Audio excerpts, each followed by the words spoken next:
Hi and welcome to today's video. So today's video, I'm going to be talking about the pretty viral product, which is from Covergirl, which is the Covergirl True Blend Skin Enhancer. They came out with a line of baked bronzers as well as baked blushes, and I think they're like super popular. It's pretty hard to find them in store. I didn't find them in store at any of my local stores nearby, and even online, I think it was out of sale. Out of stock.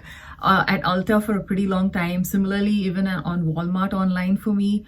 And eventually, I think last week sometime, they came back in stock at Walmart, and that's when I picked these up. And I think these are also available on Amazon if you want to pick them up. And they range in price somewhere between 10 to 12 bucks, depending on which retailer you pick it up from. I paid, I think, around $10 for these at walmart.com. And I was quite intrigued to know why people were going crazy over these, because a lot of them were comparing these to Hourglass blushes and bronzers. Now, I don't have Hourglass products, unfortunately, to compare. I never really felt compelled to spend that much money on a blush and a bronzer. Basically, that's why I don't have it. But I was just genuinely just interested to try the product, and I picked up the bronzer in the lightest shade available, which is 300 Honey Bun. The bronzer, I think, comes in like 4 or 5 different shade variations, and I did see from the swatches that this lighter shade Honey Bun looked like the least shimmery one out of all of them. Now, all of them have a little bit of a sheen, but I would say that the next shade above Honey Bun looked way more shimmery than Honey Bun. And then, the other shades also looked pretty shimmery to me from swatches.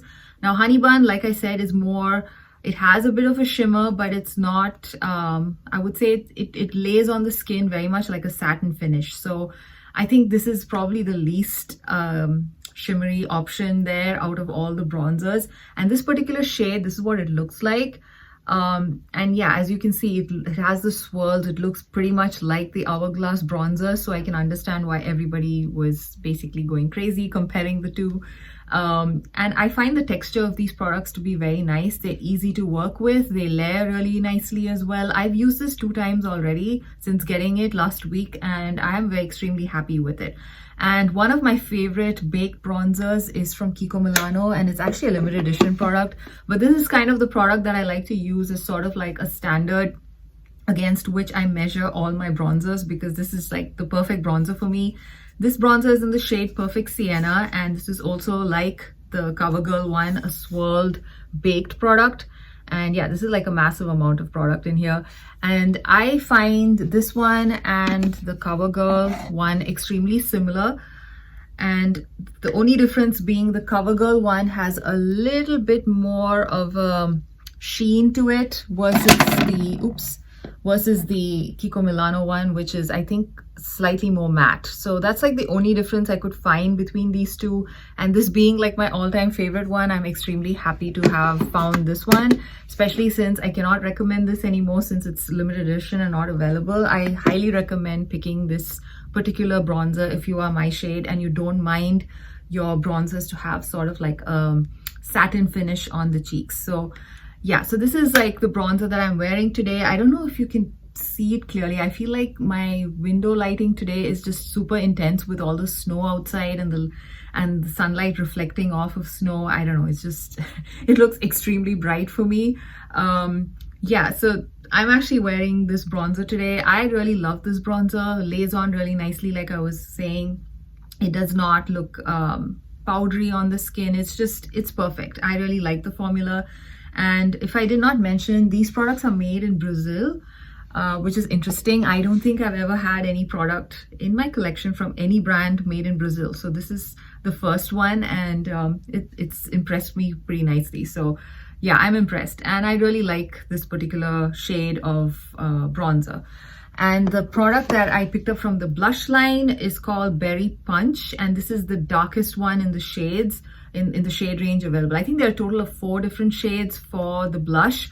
And most of the other blush shades look like shades which I kind of can dupe within my collection, which is why I decided to be a little bit adventurous and go pick out this one, which is like the darkest option out there.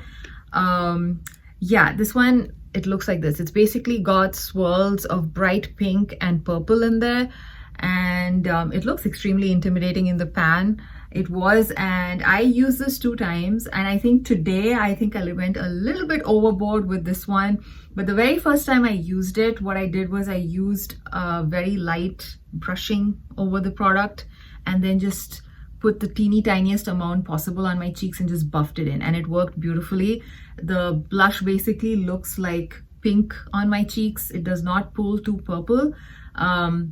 I was kind of worried it might look like a bruisey purple on my cheeks. Thankfully, it's turning more into a pink shade, not a bruisey purple. So that's a good thing.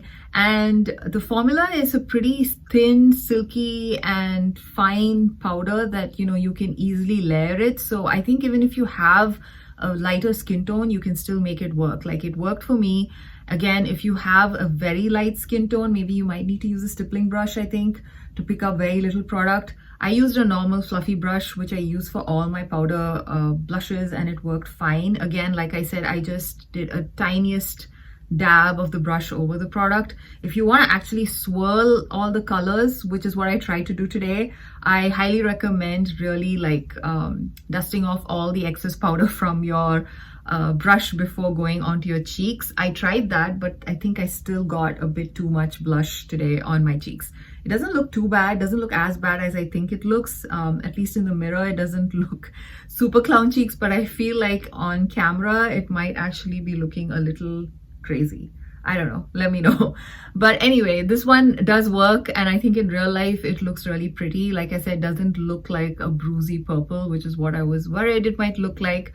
And I really like the formula. This one too is not a very shimmery baked blush. A lot of the other baked blushes that I have, which have these kind of swirls, like from Kiko Milano and from, I think, even Catrice, I have one, are like, they are way more shimmery than this one. This one is a little bit more towards like a satin finish, not overly shimmery. So if you want a blush which is a baked blush which is not very shimmery, I think this is a pretty good formula and a pretty good color as well. If you are interested in trying something a little bit, scary looking but still workable, I think this is a good option. I'm not sure how the other colors in this line behave, like in terms of how shimmery they are, because I did, like I said, from the swatches I could make out that Honey Bun was the least shimmery bronzer. The rest of the deeper bronzers looked way more shimmery than this. I don't know if that's the case with the blushes, if there is like different degrees of shimmer among the shades. This one I would say has got not that much of shimmer.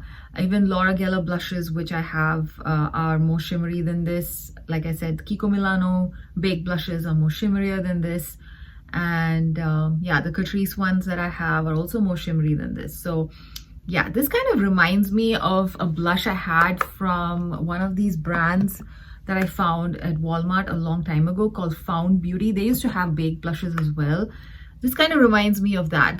Those ones were also baked blushes which were not very shimmery. So yeah, this falls in that same category if you remember Found Beauty from, I think, maybe 5-6 years ago. So yeah, so that's my review of both of these products. I think they're really worth the price. They look really beautiful on the skin.